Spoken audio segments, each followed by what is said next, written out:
The Grand Meridian Ballroom glowed like a palace made of glass and gold. Crystal chandeliers hung heavy above 1,000 carefully dressed guests. Champagne flowed freely. Laughter echoed off marble floors. It was meant to be a celebration, an anniversary marking success, power, and prestige. At the center of it all stood Isabella, 6 months pregnant. Her hands rested protectively over her swollen belly, fingers trembling slightly beneath layers of silk. The champagne gown she had chosen weeks ago clung uncomfortably now, not from tightness, but from the weight of the moment pressing down on her chest. The chair beside her was empty. Marcus Drake, her husband, CEO, and the man this entire night revolved around, leaned casually against the head table, one arm draped around another woman, not his wife. The room fell quieter as Marcus lifted his glass. "Let's be honest," he said with a smile that didn't reach his eyes. "Tonight isn't really about marriage, it's about honesty." A ripple of nervous laughter spread through the crowd. Isabella felt something strange then. Not pain, not anger, just a cold, hollow stillness. Marcus turned toward her slowly, deliberately, like a man enjoying control. "You know," he continued, "some people are meant to stay stepping stones. They help you rise, and then you move on." The woman beside him, Scarlett, laughed softly, her manicured fingers tightening around a crystal punch bowl. Phones came out. People leaned forward. No one stopped it. "Do it," Marcus said calmly. "Show everyone." Scarlett raised the bowl high. Isabella barely had time to inhale before icy liquid crashed over her head, soaking her hair, her dress, dripping down her arms and pooling at her feet. The shock made her gasp. Her baby kicked hard. Instinct took over. Isabella wrapped her arms around her stomach, bending slightly, shielding the life inside her while laughter erupted around the room. Some laughed, some stared, some recorded. No one helped. Marcus watched, amused.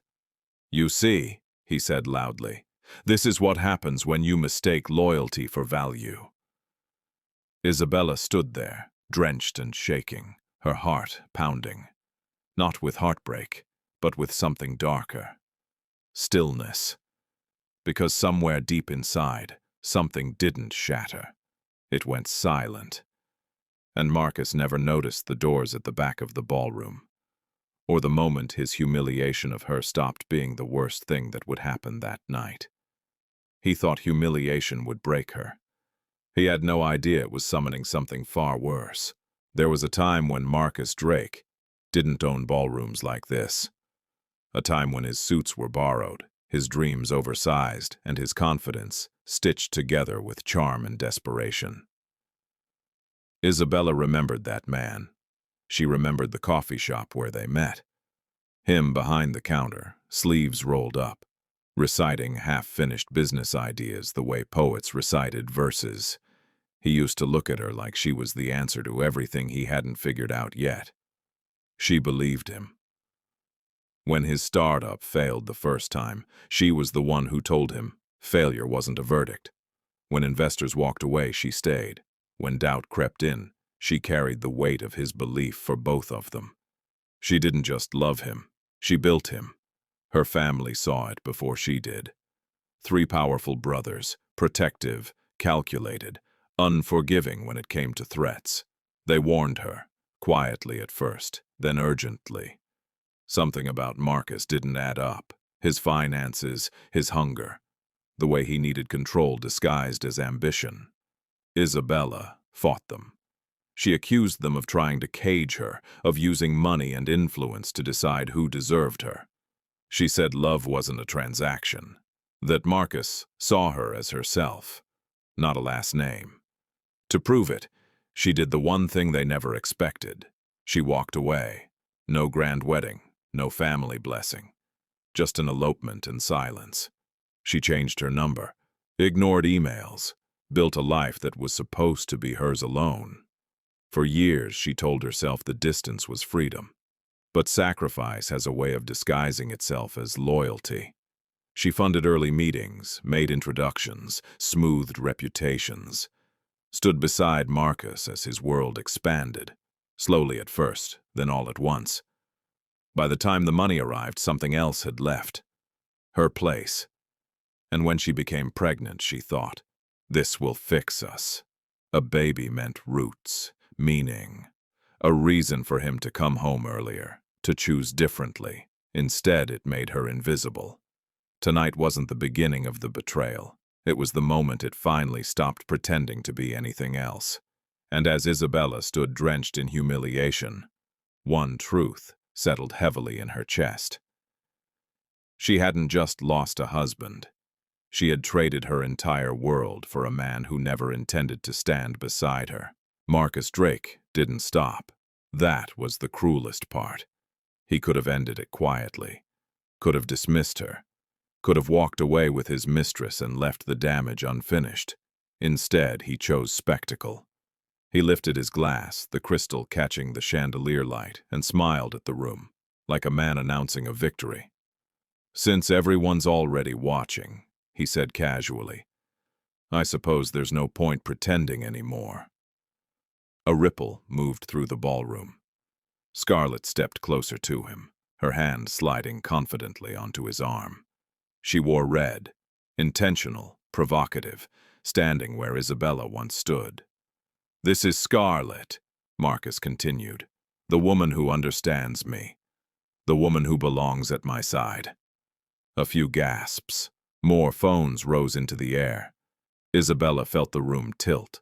Scarlett's eyes moved over her slowly, calculating, amused. "Honestly," she said, loud enough for the first few rows to hear, "I never understood how you stayed with her so long, Marcus." She gestured toward Isabella, not even bothering to lower her voice. "She's ordinary. No edge, no presence, just clinging loyalty and tears." Laughter broke out. Not everyone, but enough. Enough to make it hurt. Isabella's fingers curled against her gown, knuckles white as another kick rippled through her belly.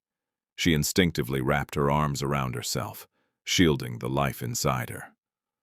"Marcus," she whispered. It wasn't a plea for love anymore. It was a plea for mercy. "We're having a baby," she said, her voice trembling but soft. "I'm your wife. Please, don't do this." For a moment, the room held its breath. Marcus looked at her and laughed, a short, sharp sound, almost bored. "Loved you?" he said, tilting his head. "Isabella, you were never anything more than a step." The words landed like blows.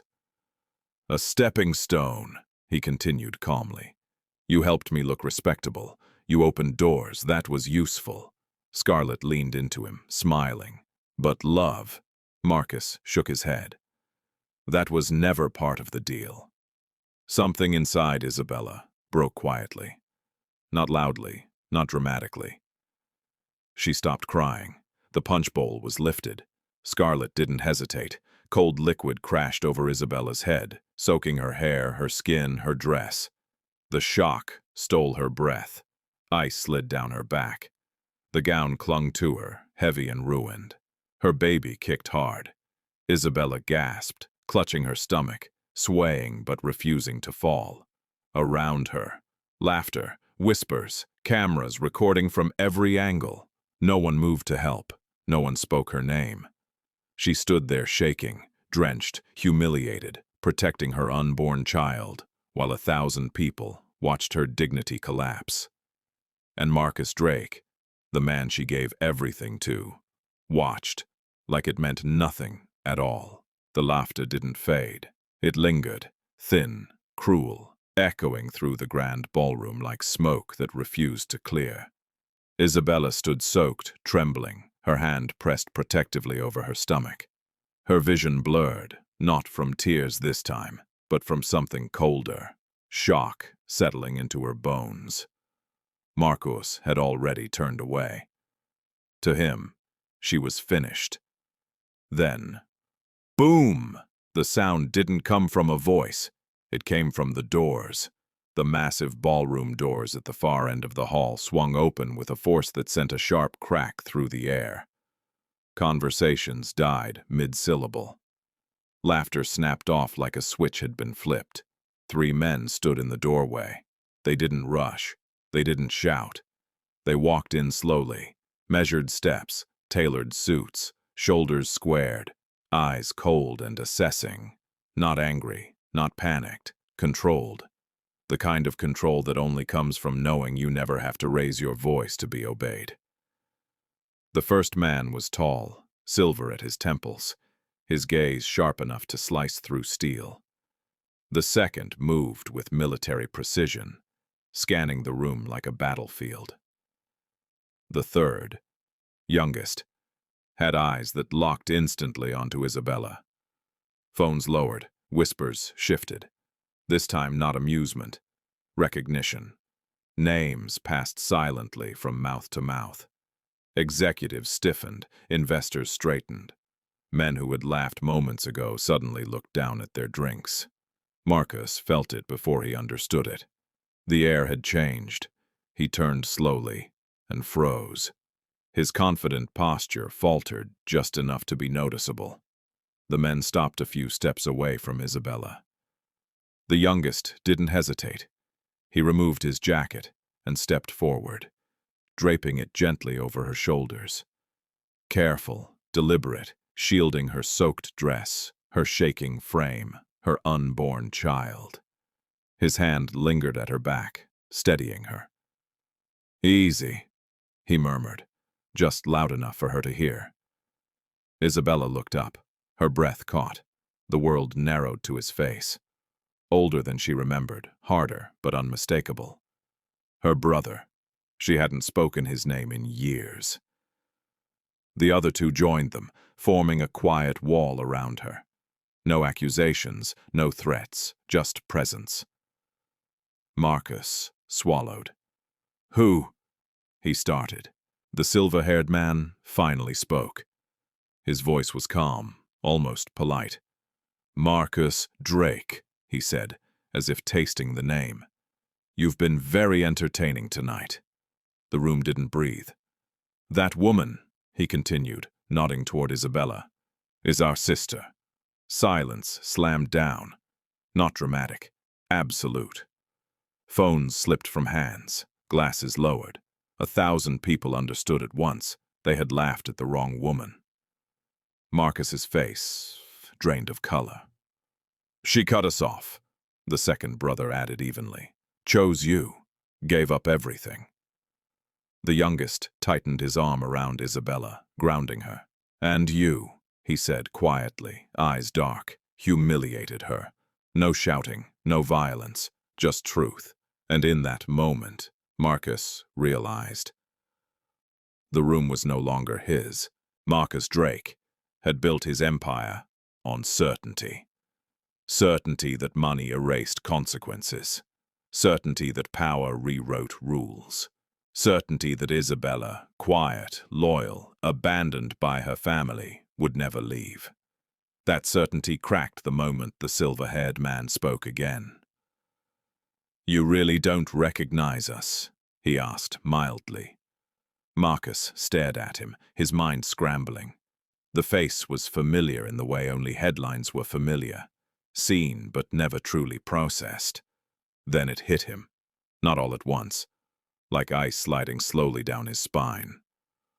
"Wait," Marcus said hoarsely. "You're—" The man smiled faintly. "Yes." The name followed, then another, then the third. Each one landed like a blow. The room reacted before Marcus fully could. A sharp intake of breath, a ripple of stunned murmurs. Executives shifting uncomfortably, already calculating distance. These weren't just powerful men, they were untouchable. Global board members, political donors, men whose signatures moved markets. Men whose silence could erase a career, or whose attention could destroy one. And Isabella had been their sister. Marcus's gaze snapped back to her. She stood quietly now, wrapped in her brother's jacket, her face pale but composed. She wasn't crying, she wasn't pleading, she wasn't even looking at him. That hurt more than anything. "You knew," Marcus whispered, disbelief bleeding into his voice. "All this time, you knew who she was?" The second brother answered, tone even. "We knew who you were." Marcus's breath caught. "We've been watching," the youngest added, eyes cold. "For years." A beat. "And tonight," he continued, "we were watching live." The words barely finished before phones across the room buzzed again. Notifications stacked, messages flooded, screens lit up. Someone whispered, "It's everywhere." Another said, "Trending already." Marcus's chest tightened. "What do you mean, live?" The silver-haired brother gestured casually toward the dozens of phones still pointed at the scene. "This ballroom," he said, "is filled with people who stream for a living. Influencers, journalists, investors." He paused. "You humiliated a pregnant woman," he continued calmly, "in front of an audience of millions." Marcus turned slowly, too slowly. His mistress stood frozen beside the stage, her confident smile gone. Her hands trembled as she stared at her own phone. "Marcus," she whispered, panic cracking her voice. "They're tagging me. My name is everywhere." She stepped toward him instinctively, reaching for safety. He recoiled. For the first time, he saw her clearly, not as desire, not as rebellion, but as evidence, liability. Her mascara streaked as tears formed. "You said she was nobody," she pleaded. "You said she had no one." Marcus didn't answer. He couldn't. The truth pressed in from all sides now. Isabella hadn't been powerless. She had been restrained by love, by loyalty, by the choice to stand alone. And he had mistaken her silence for weakness. The silver-haired brother leaned closer, his voice dropping just enough to feel intimate. "She begged you once tonight," he said softly. "That was mercy." Marcus's knees felt unsteady. "From this moment on," the man continued, "everything you built will question your name. Sponsors, boards, partners. Not because they cared about morality, but because they feared association. You thought humiliation would end her," the youngest added quietly. His eyes flicked to Isabella, who finally looked at Marcus then, not with anger, with clarity. "It didn't," the brother finished. "It ended you." The mistress broke down fully now, sobbing, clutching at Marcus's arm. "Do something," she begged. "Say something." Marcus looked at Isabella. For the first time in years, he saw her not as his wife, but as a woman he had fundamentally misunderstood. And he realized the truth. He hadn't lost her tonight. He had lost her long before. Tonight was simply the moment the world found out. No one raised their voice. That was what terrified Marcus the most. The silver-haired brother checked his watch almost politely, as if timing a meeting. "Let's begin," he said. A single word, but the room seemed to tighten around it. He nodded once to the man standing near the ballroom entrance. The man lifted his phone and spoke softly into it. Immediately, the atmosphere shifted. Phones buzzed again. Not social notifications this time. Calls, urgent ones. Marcus's phone vibrated violently in his hand. He didn't want to answer it, but instinct forced him to look. "CFO, 17 missed calls, Chairman. Incoming bank compliance." "Urgent." His throat went dry. "What's happening?" Marcus demanded, his voice cracking despite his effort to sound in control.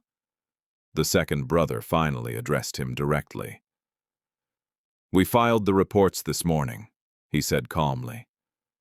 "You see, public humiliation was only the trigger.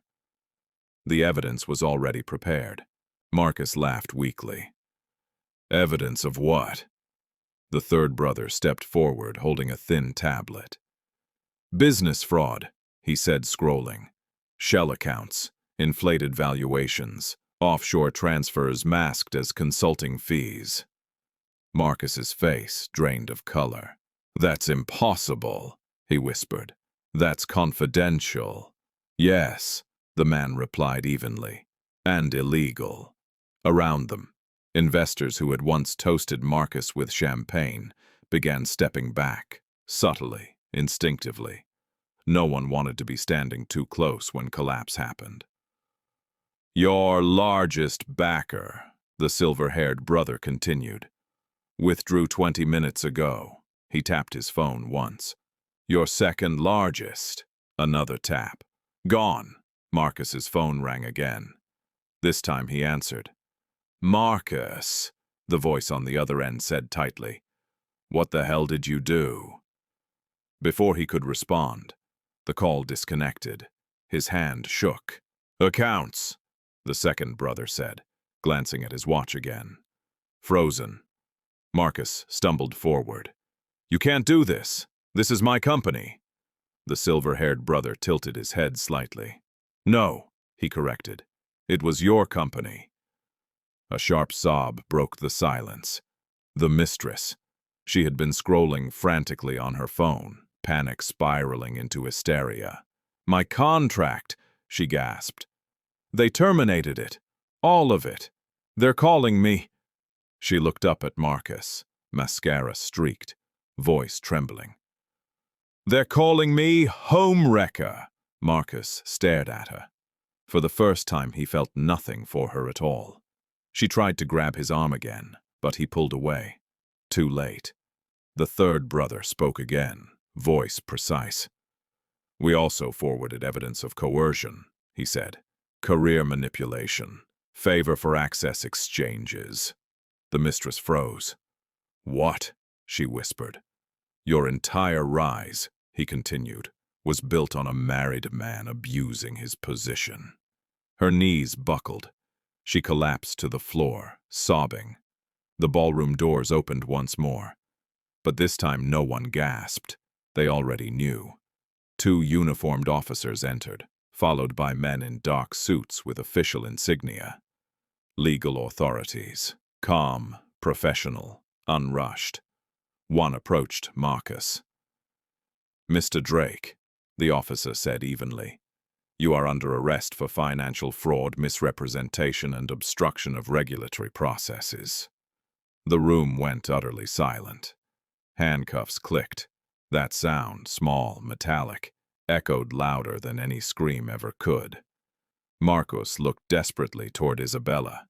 She stood apart from it all now, one hand resting instinctively over her pregnant stomach. She didn't smile. She didn't gloat. She didn't say a word.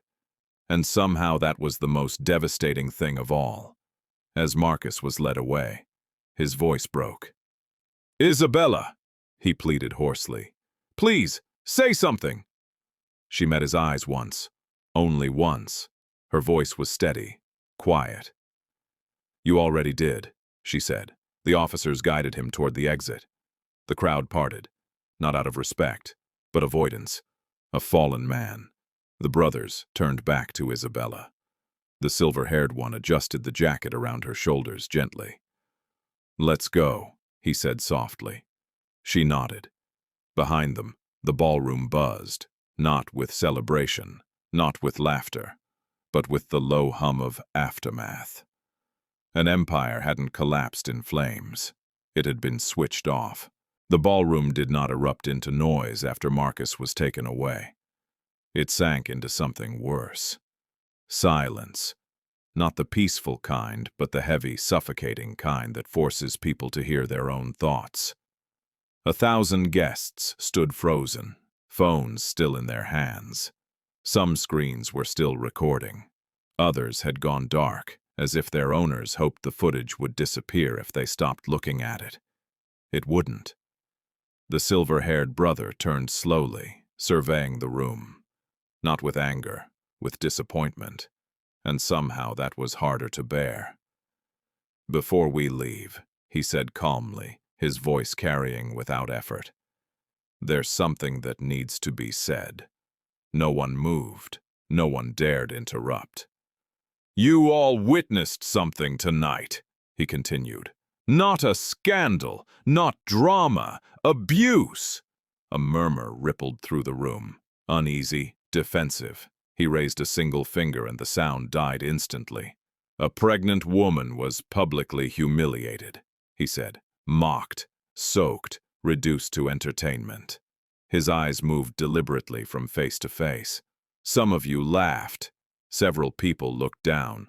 Some of you filmed. Phones lowered, too late. And most of you," he finished quietly, "did nothing." That landed harder than accusation.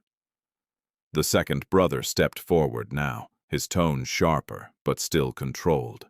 "Silence," he said, "is not neutrality." He gestured toward the exit, where Marcus had been led away. "You don't get to say, 'I wasn't involved,' when you stood by and watched cruelty unfold like a show." A woman near the front whispered, "We didn't know what to do." The brother's gaze snapped to her. "You knew exactly what to do," he replied evenly. "You just decided it wasn't worth the discomfort." No one argued after that. The third brother raised his phone, not threateningly, just visibly. "The footage is already everywhere," he said. "Edited, time-stamped, contextualized." A pause. "And the story will be told." A chill passed through the room. "Not the version where this was messy personal drama," he continued. "Not the version where a powerful man lost control." He looked directly at the journalists, the influencers, the society columnists. "The truth." He turned his phone slightly, as if reading. "A pregnant woman isolated by manipulation. A crowd that enabled it. And a moment that revealed exactly who people choose to be when cruelty becomes socially acceptable." Some guests shifted uncomfortably. Others looked ashamed. A few, very few, looked angry. The silver-haired brother spoke again. "Tomorrow," he said, "every major outlet in this city will run this story." He smiled faintly, but there was no warmth in it. "And every one of you will participate." A sharp intake of breath rippled through the room. "Those who laughed," he continued, "will answer for why cruelty amused them. Those who filmed," the second brother added, "will explain why humiliation was content. And those who stayed silent," the third brother finished, "will confront why fear mattered more than decency." No one missed the implication. Reputation, access, careers, influence, all fragile things. "You were given a front-row seat to abuse tonight," the silver-haired brother said. "And history is very clear about how it judges bystanders." He turned slightly, gesturing toward Isabella. She stood quietly, wrapped in the jacket, one hand resting protectively over her unborn child. "She survived this," he said, "but survival is not an excuse for your inaction." The room felt smaller now, claustrophobic.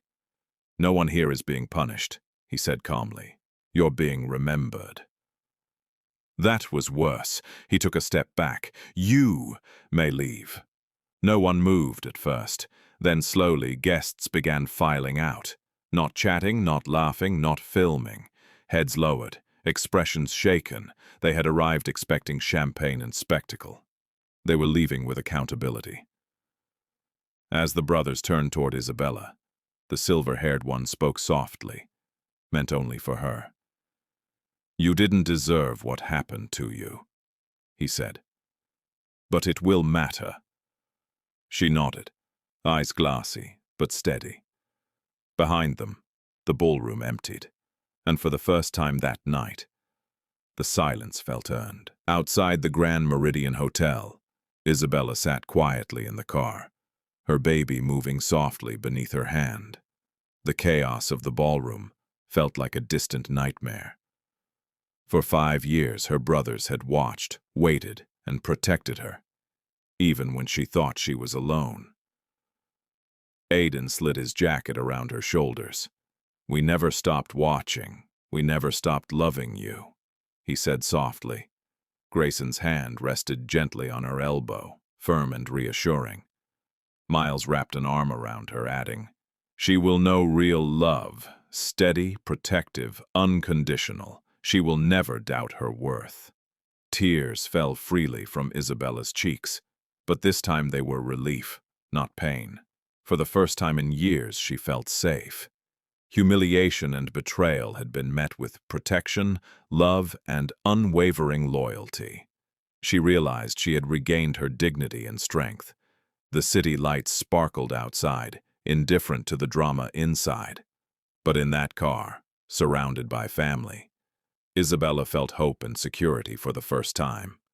Her baby kicked again, and she smiled softly, finally imagining a future filled with love, safety, and happiness. Months had passed since the chaos at the Grand Meridian.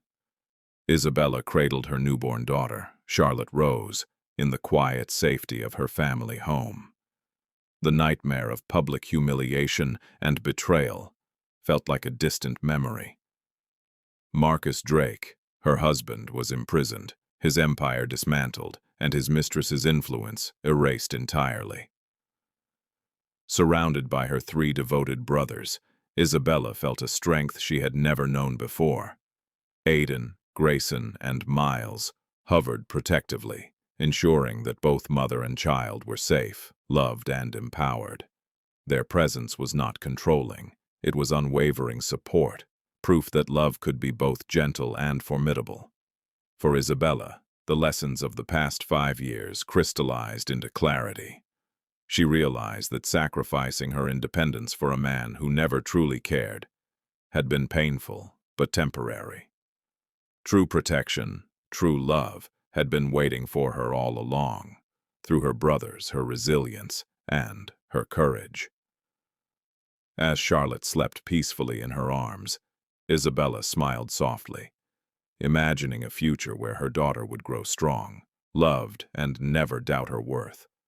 The world outside could be harsh, cruel, and unpredictable, but within her family's embrace, she and her child were invincible.